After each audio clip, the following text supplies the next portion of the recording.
Well, hello there, fellow geeks and geekettes, and welcome to another video. I love this. I absolutely adore this. Now, this news has been all over the internet for the last 2 days, I think, and it is concerning Batman and Catwoman, because there has been a kind of a scandal revolving around the animated series Harley Quinn that is being streamed on HBO Max.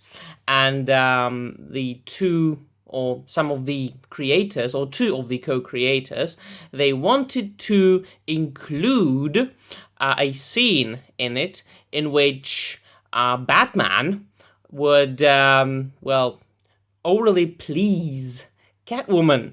And the DC Comics higher-ups, of course, didn't like it, and they vetoed it. But let's just read this extract from an article to which I will provide a link in the description down below, and then we will look at another very, very funny and awesome thing that I just appreciated very much. So, Justin Halpern and Patrick Schumacher, two of the co-creators and executive producers of the DC Entertainment HBO Max adult animated series Harley Quinn, say that they also approached the show from a different perspective. Having a strong background in writing sitcoms, the duo compares the series to the Mary Tyler Moore show. If Mary killed a bunch of people, in Schumacher words, as Harley, voiced by Kaylee Cuoco, and her compatriots often engage in acts of incredible brutality that feed into the show's outrageous humor.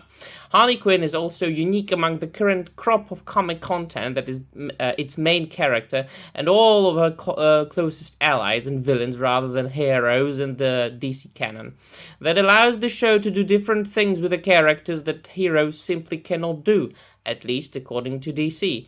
It's incredibly gratifying and free to be using characters that are considered villains because you just have so much more leeway, says Halpern. A perfect example of that is and it's in this third season of Harley, when we had a moment there where Batman was going down on Catwoman, and DC was like, you can't do that, you absolutely cannot do that. They're like, heroes don't do that.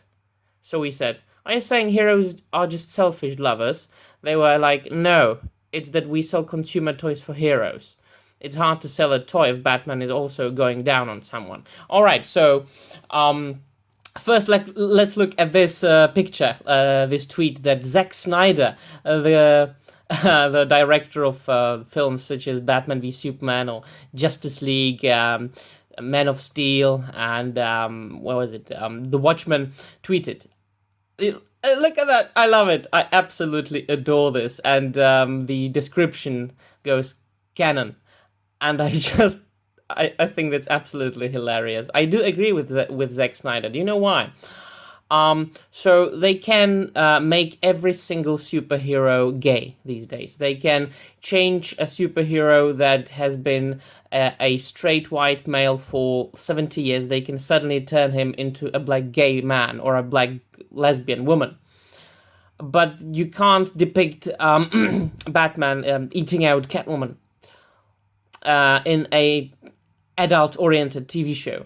Now, this TV show is not for kids. This TV show is very specifically and strictly for adults. And as you know, for those of you who do care about comic books, which not many people do, today's comics are not really for children. Children don't really care about comics. Kids don't care about comics, let me tell you. Kids do care about manga a lot. Kids do care about anime.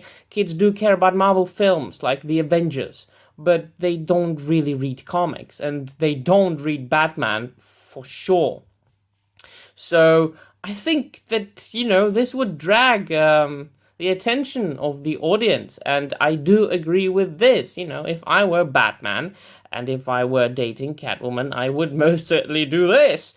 And I do appreciate it. I do. I think it is much better than to change a character that has been, a straight white male for 70 years and suddenly change him into a gay man. That has most recently happened with Robin, Tim Drake, I think, and even before that with not Sandman, Iceman from Marvel. This isn't that much of a change. Batman has always been, kind of dating Catwoman.